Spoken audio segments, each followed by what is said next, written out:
नमस्कार मेरे प्रिय विद्यार्थियों, मैं श्याम यादव आप सभी लोगों का आपके अपने अध्ययन एकेडमी प्लेटफॉर्म पर स्वागत करता हूं। बच्चों, आज मैं डिस्कस करने वाला हूं आपके साथ यूपीएसआई 22 दिसंबर 2017 के क्वेश्चन पेपर को लेकर के। तो सारे लोग इस सेशन को शेयर कर दीजिए जल्दी से और अपने मित्रों तक बात पहुँचाइए। मैं पेपर को डिस्कस कर रहा हूँ। तो आज के सेशन का जो पहला क्वेश्चन है ये है आपके सामने स्क्रीन पर दिखाई दे रहा है। स्टेटमेंट एंड आर्गुमेंट का क्वेश्चन है, कथन एवं तर्क। बच्चों देखिए क्वेश्चन क्या लिखा हुआ है। क्वेश्चन कह रहा है कि क्या भारत को केवल परमाणु ऊर्जा पर भरोसा करना चाहिए। कह रहा केवल परमाणु ऊर्जा पर भरोसा करना चाहिए। ये एक स्टेटमेंट दिया गया है।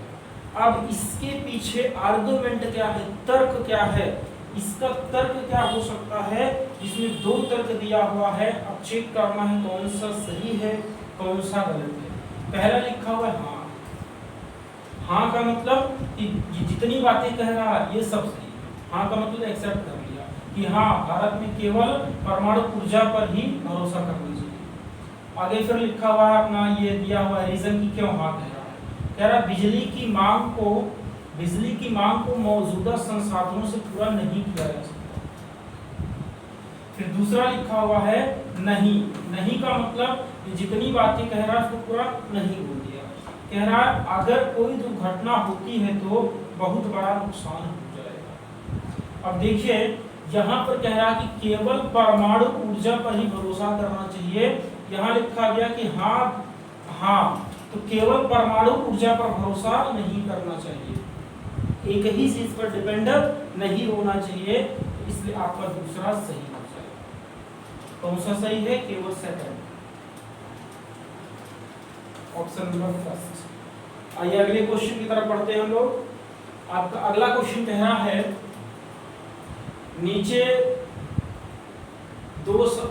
नीचे सवाल में दो कथन फर्स्ट एंड सेकंड दिए गए हैं। तय करें क्या कथनों में उपलब्ध कराए गए तथ्य सवाल का जवाब देने के लिए पर्याप्त हैं। दोनों कथनों को पढ़ें और अपना जवाब दें। ये कह रहा है, ये सवाल दिया गया है। कह रहा इस सवाल के लिए इसमें जो स्टेटमेंट ये फर्स्ट एंड सेकंड ये कथन दिए गए हैं, क्या ये कथन सफिशिएंट है कि नहीं। लिखता हूं सवाल क्या है। कह रहा है रमन, रूही, आदि, तारा और अर्जुन पांचों एक परिवार के सदस्य हैं। उन लोगों के बीच सबसे कम उम्र का कौन है, यानी कि सबसे कम एज किसकी है इनमें। इस बात को बताने के लिए आपको देखना है कि ये स्टेटमेंट फर्स्ट सफिशिएंट है या सेकंड या दोनों को मिला करके। देखता हूं पहला लिखा है तारा उनमें सबसे बड़ी और केवल 3 सदस्य रमन से छोटे हैं। देखिए पहला ये कह रहा है कि जो तारा है वो सबसे बड़ी है, ठीक, तारा सबसे बड़ी हो गई। फिर कह रहा है कि केवल 3 सदस्य रमन से छोटे हैं। तो अगर यहाँ पर रमन कर दिया जाए तो रमन से छोटे कितने, 3 सदस्य। तो क्या इस स्टेटमेंट फर्स्ट से हम इसका आंसर दे पा रहे हैं। क्वेश्चन हमारा यह है कि सबसे कम उम्र का कौन है। तो यहाँ तो केवल 2 ही व्यक्ति के बारे में पता है, एक तारा के और एक रमन के, और व्यक्तियों के बारे में आइडिया ही नहीं है कि यहाँ पर कौन है, यहाँ पर कौन है, यहाँ पर कौन है। तो पहले वाले से हम नहीं दे पा रहे हैं। दूसरा लिखते हैं। दूसरा कह रहा है रूही, आदि और रमन से छोटी है। जो रूही है, ये सेकंड वाला कह रहा है कि रूही, आदि और रमन से छोटी है। ये यहाँ भी हो सकते हैं, आदि रमन एक्सचेंज हो सकते हैं। बस इतना क्लियर है कि रूही जो है आदि और रमन से छोटी है। तो रूही आदि और रमन से छोटी है। अर्जुन रूही से बड़ा है। जो अर्जुन है वो रूही से बड़ा है। तो अर्जुन भी यहाँ कर दिया जाए, चाहे अर्जुन यहाँ होगा चाहे यहाँ होगा, कहीं भी, मतलब इससे बड़ा है बस। तो क्या इस वाले से हम ये आंसर दे पा रहे हैं। कह रहा है कि सबसे कम उम्र किसकी है। तो अब जो यहाँ देखिए 1 2 3 4 व्यक्ति हो गए हैं। तो 4 व्यक्ति हो गए हैं, टोटल 5 व्यक्ति थे ना, तो जो 5वां व्यक्ति है, एक व्यक्ति है वो यहाँ भी हो सकता है, यहाँ भी हो सकता है, मतलब सबसे नीचे भी आ सकता है, सबसे ऊपर भी जा सकता है। तो अगर यहाँ आ गया तो वो व्यक्ति सबसे छोटा हो जाएगा, अगर यहाँ चला गया तो सबसे बड़ा हो जाएगा। यानी कि दूसरे वाले से हम कंफर्म नहीं कर पा रहे हैं, ना तो पहले वाले से कर पा रहे हैं। अब दोनों को मिला देते हैं, दोनों को देखिए मिलाएंगे तो ये कह रहा है कि रूही आदि और रमन से छोटी है, तो रूही आदि और रमन से छोटी है। फिर लिखा हुआ है अर्जुन रूही से बड़ा है, जो अर्जुन है वो रूही से बड़ा है। ये हो गया सेकंड वाला। और पहला वाला कह रहा था कि तारा उनमें से सबसे बड़ी है, तारा उनमें से क्या है, सबसे बड़ी है, सबसे बड़ी है। केवल 3 सदस्य रमन से छोटे हैं, तो रमन से छोटे केवल 3 सदस्य हैं। अब यहाँ रमन से छोटे देखिए आदि है, रूही है और अर्जुन है, ये 3 सदस्य हो जाएंगे यहाँ पर। अगर इन दोनों को हम मिलाते हैं तब इसको और इसको जब मिला देंगे तो तारा सबसे बड़ी हो गई और रमन से छोटे कितने 3 सदस्य हैं, आदि, रूही और अर्जुन। आदि और कौन है, अर्जुन और कौन है, रूही। और दूसरे वाले में ये स्पष्ट कहा गया है कि रूही सबसे क्या है, छोटी है। लिखा है ना रूही आदि और रमन से छोटी है, तो रूही आदि और रमन से छोटी है। तो यहाँ पर अगर हमको ये अब सवाल का आंसर करना हुआ कि सबसे छोटा कौन है, तो सबसे छोटा कौन हो जाएगा, रूही हो जाएगा। तो इन दोनों को जब हम मिला देते हैं, दोनों कथन को मिला करके प्रश्न का उत्तर देने के लिए सफिशिएंट। तो सी कथन फर्स्ट और सेकंड दोनों में उपलब्ध तथ्य सवालों का जवाब देने के लिए पर्याप्त है। ये नेक्स्ट की तरफ बढ़ते हैं। अगला क्वेश्चन आपका ये कह रहा है, नेक्स्ट क्वेश्चन आपका ये कह रहा है कि निम्न में कौन सा आरेख टॉगल कुंजी, कैप्स लॉक और बैक स्पेस को दर्शाता है। प्यारे बच्चों 4 ऑप्शंस दिए गए हैं। इसमें कह रहा तीनों, ये ऑप्शन डी में कह रहा कि तीनों कुछ ना कुछ आंशिक रूप से जुड़े होंगे, ऐसा तो होता नहीं है। यहाँ कह रहा कि तीनों अलग है, ये टॉगल कुंजी, कैप्स लॉक और बैक स्पेस सब अलग है, ये भी गलत कह रहा है।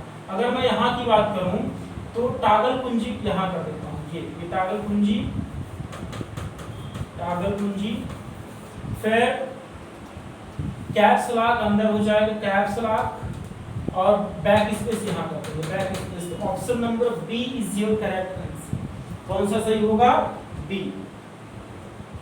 नेक्स्ट क्वेश्चन कह रहा है कि उस विकल्प का चयन करें जिसमें प्रश्न चिन्ह अंतर स्थापित है। ये आपका क्वेश्चन फिगर है बच्चों, ये प्रश्न चिन्ह है।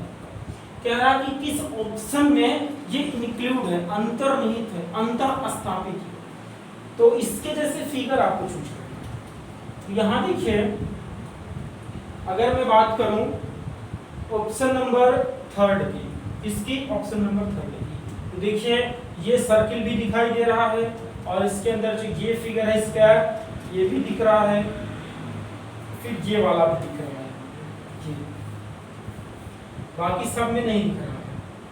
ठीक, इसमें option number 3 is your correct answer. अगले क्वेश्चन की तरफ बढ़ते हैं। फिर से पूर्वानुमान का क्वेश्चन आ गया है बच्चों, ध्यान दीजिएगा। नीचे दिए गए सवाल में एक कथन के बाद 2 पूर्वानुमान का मतलब हो गया जो पहले से अनुमान हो, assumptions या पूर्व धारणाएं या धारणाएं या अनुमान, पूर्वानुमान, सबका कॉन्सेप्ट एक ही।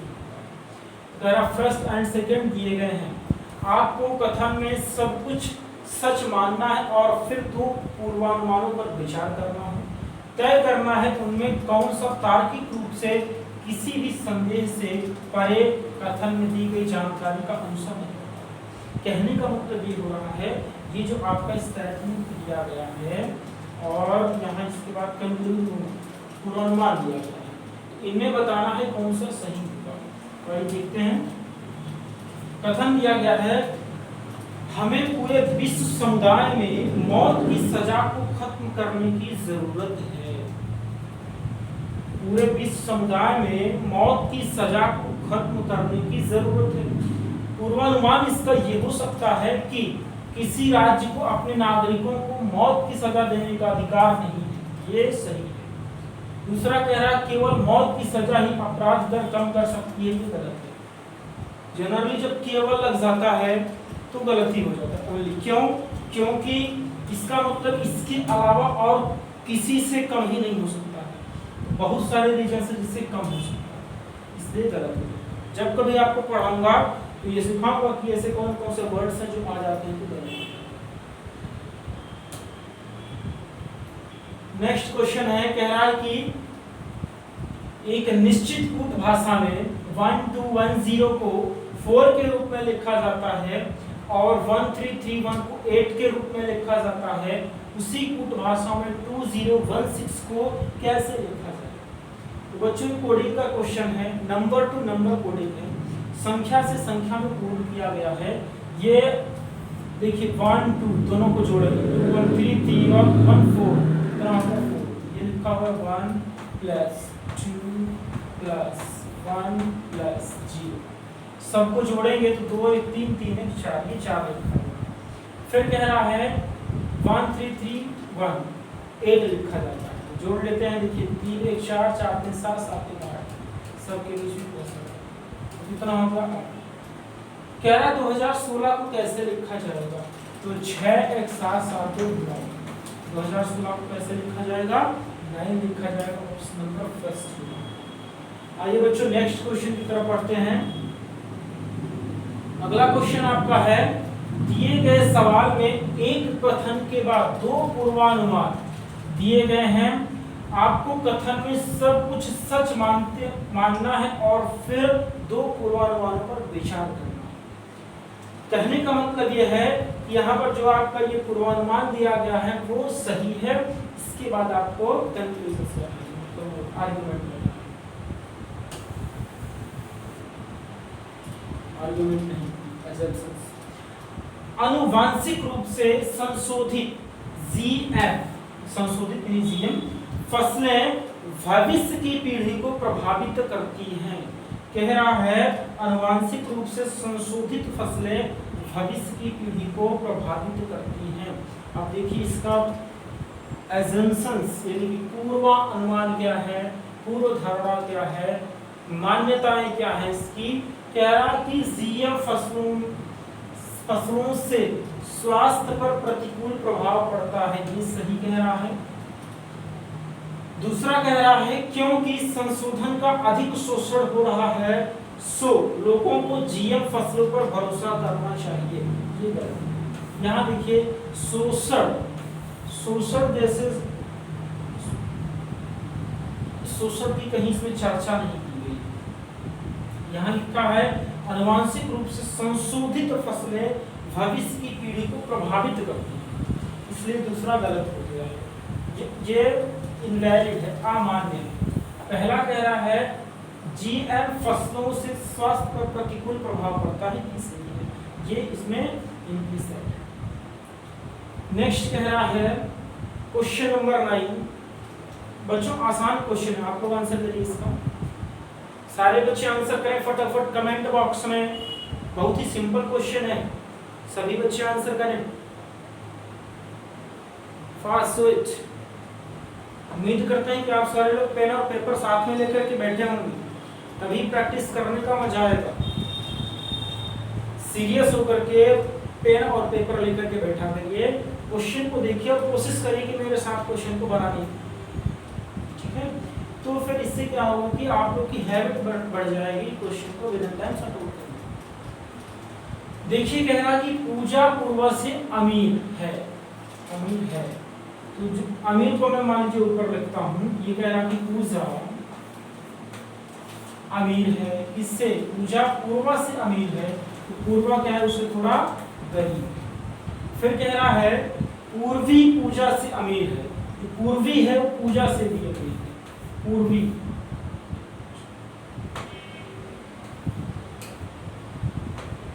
पूर्वी पूजा से भी अमीर है।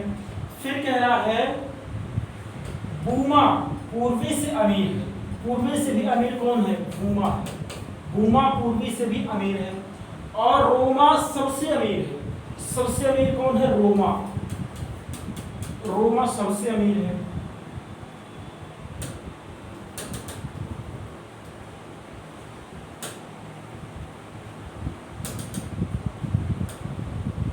कह रहा है कि रोमा सबसे अमीर है, तो यहाँ देखिए कहाँ पूछे तो भाई हम लोग, ये रोमा सबसे अमीर, तो रोमा सबसे ऊपर होंगे। फिर कह रहा है यदि उन्हें बाएं से दाएं की अमीरी के क्रम में आरोही क्रम में बैठाया जाए तो बाएं से चौथे स्थान पर। अमीरी के क्रम में बाएं से दाएं बैठे हैं, तो ये मान लीजिए बायां है, ये दायां है, ये अमीर है सबसे, ये लोग। फिर ये बायां कर देते हैं, इसको दायां कर देते हैं, तो कहाँ से पूछा है? बाएं से चौथा। 1 2 3 4 पूजा कौन होगा? पूजा, ऑप्शन नंबर सी। अगला क्वेश्चन कह रहा है दिए गए विकल्पों में से असंगत संख्या है उसे ज्ञात करें। तो बच्चों इसमें आपको ये बताना है कि इन सबसे डिफरेंस कौन सा है, भिन्न कौन सा है, अलग कौन सा, असंगत कौन सा है। 125 लिखा है, 125 5 का क्यूब हो सकता है, 1000 लिखा है 10 का क्यूब हो सकता है, 225 लिखा है 225 15 का स्क्वायर हो सकता है ना। 8 ये 20 का क्यूब हो सकता है। तो इसमें आप देख रहे होंगे ये क्यूब है, ये क्यूब है, ये क्यूब है, केवल ये स्क्वायर है। ऑप्शन नंबर सी 225 असंगत है। आज के सेशन का लास्ट क्वेश्चन है प्यारे बच्चे, आप सभी लोग आंसर करें इसका। आज के सेशन का लास्ट क्वेश्चन, सभी बच्चे आंसर करें। Very simple question, try to everybody. देखिए कह रहा कि स्वाति जया की बहन है, बहन कर देता हूँ, ये देखो आपकी स्वाति, ये बहन है किसकी? जया। स्वाति जया की बहन है, रवि पूजा का भाई है। जो रवि है वो भाई है, किसका भाई है? पूजा। रवि पूजा का भाई है। फिर जया रवि की बेटी है, जो जया है वो रवि की बेटी है। जी, जया रवि की बेटी है। स्वाति का रवि से क्या संबंध है? स्वाति के बारे में बताना है रवि से। ये इसकी पुत्री हुई, ये जो बहन बांधी भी पुत्री हो जाएगी। Option number C. सारे बच्चे सेशन को शेयर करें और सारे लोग वीडियो को लाइक कर दीजिए। ये सेशन केवल और केवल आपके लिए लेकर के आया हूँ। ईमानदारी के साथ पढ़िए और सारे क्वेश्चंस प्रीवियस ईयर यूपीएसआई के हैं। दरोगा वाले बच्चे जरूर पढ़ें, और जो बच्चा अदर कंपटीशन की तैयारी कर रहा है, चाहे एसएससी की कर रहा हो, बैंकिंग की कर रहा है, या फिर आप किसी भी सेक्टर रेलवे की कर रहे हो, आपके लिए भी ज़रूरी है। ज़रूरी इसलिए है क्योंकि ये जो क्वेश्चंस हैं एक अच्छे क्वेश्चंस हैं, दरोगा में पूछे गए क्वेश्चंस हैं, तो प्रीवियस ईयर के क्वेश्चन कहीं ना कहीं बार बार रिपीट होते रहते हैं। तो आप लोग भी पढ़ते रहिए। मान लीजिए यही क्वेश्चन मिल गया तो आपको करने में आसानी हो जाएगी। और अब क्वेश्चन का पैटर्न थोड़ा चेंज हो गया है, क्वेश्चन ऐसे ही बनते हैं, अब वो एकदम सिंपल क्वेश्चन नहीं मिलेगा। चलिए, तो आज का सेशन यहीं तक, फिर मिलता हूँ नेक्स्ट वीडियो में next day. Have a nice day.